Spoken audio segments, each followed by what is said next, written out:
Bonjour et bienvenue dans cette nouvelle édition de Sur le Net, l'émission qui rend l'actualité internationale toujours plus nette. Au sommaire aujourd'hui, des escrocs en ligne cherchent à tirer profit du crash du vol MH17. Une partie du web australien dénonce la suppression de la taxe carbone. Et une statuette de Walter White voyage dans l'espace.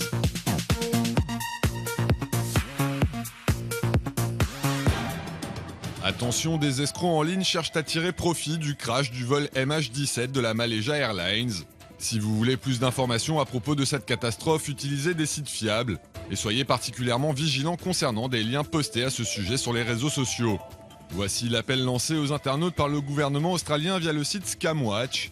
Une mise en garde qui intervient alors que certains utilisateurs du web sans scrupules tentent d'exploiter à des fins frauduleuses la tragédie survenue jeudi dernier dans le ciel ukrainien. En effet, comme le rapporte notamment le site du Canberra Times, depuis jeudi, au moins 6 faux comptes au nom de victimes du crash ont vu le jour sur Facebook.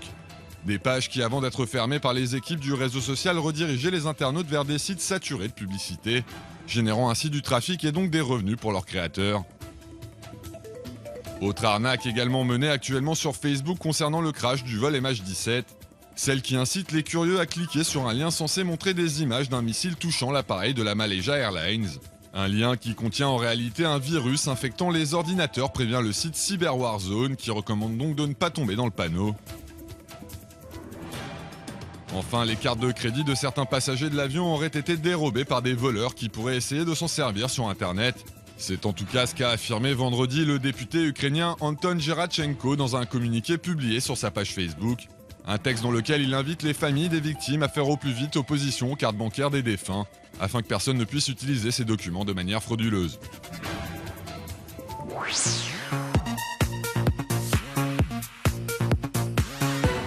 Le gouvernement avait promis d'abolir la taxe carbone et a tenu sa promesse aujourd'hui. C'est ainsi que Tony Abbott, le Premier ministre australien, a annoncé la semaine dernière sur Twitter la fin d'un impôt sur les émissions de dioxyde de carbone mis en place en 2012. Une décision qui a déclenché un important mouvement de protestation sur la toile. Ainsi, sur les réseaux sociaux, de nombreux Australiens se disent choqués par cette suppression, considérant qu'il s'agit d'une terrible nouvelle pour la planète et l'environnement. Des internautes qui critiquent souvent avec ironie ce qu'ils considèrent être un retour en arrière pour leur pays, qui ne devrait pas tarder à devenir selon eux la risée de la communauté internationale. Un sentiment que certains ont tenu à exprimer en réalisant des dessins et des photomontages pour dénoncer une mesure présentée comme irresponsable. Une image de plusieurs membres du gouvernement en train de fêter la disparition de la taxe carbone a par exemple été revisitée de nombreuses fois en ligne, pour fustiger une décision qui aura de graves conséquences pour l'avenir de l'Australie. Un avis remis en cause par les partisans de l'abolition qui avancent de leur côté qu'en plus de coûter cher, la taxe carbone n'était pas efficace pour lutter contre le réchauffement climatique. Un point de vue notamment partagé par l'éditorialiste anglais Tom Switzer, qui voit dans la décision du gouvernement Abbott la marque d'un vrai courage politique et qui espère que la Grande-Bretagne suivra à son tour cet exemple.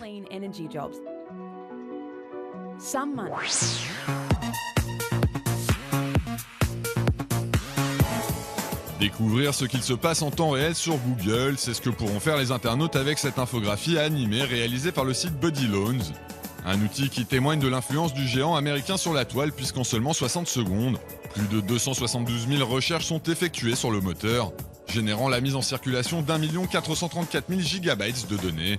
Un trafic très lucratif pour Google qui gagne environ 129 000 $ par minute, essentiellement grâce aux revenus de la publicité.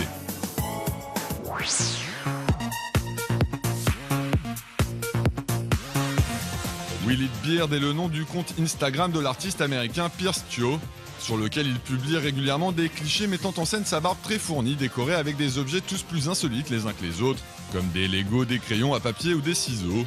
Une initiative décalée qui n'a pas tardé à faire des émules sur la toile puisque des dizaines d'internautes se sont mis à imiter la démarche de Pierce Tio, en partageant notamment des photos de leur barbe ornée de fleurs.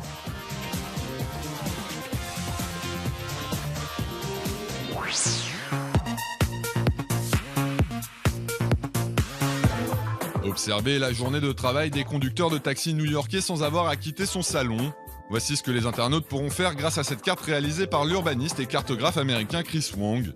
Un outil interactif qu'il a mis au point après avoir récupéré les informations de 170 millions de trajets en taxi, enregistrés en 2013 grâce au GPS présent dans les fameux véhicules jaunes. Des chauffeurs au quotidien bien remplis puisqu'ils peuvent transporter jusqu'à 50 passagers par jour aux quatre coins de la ville.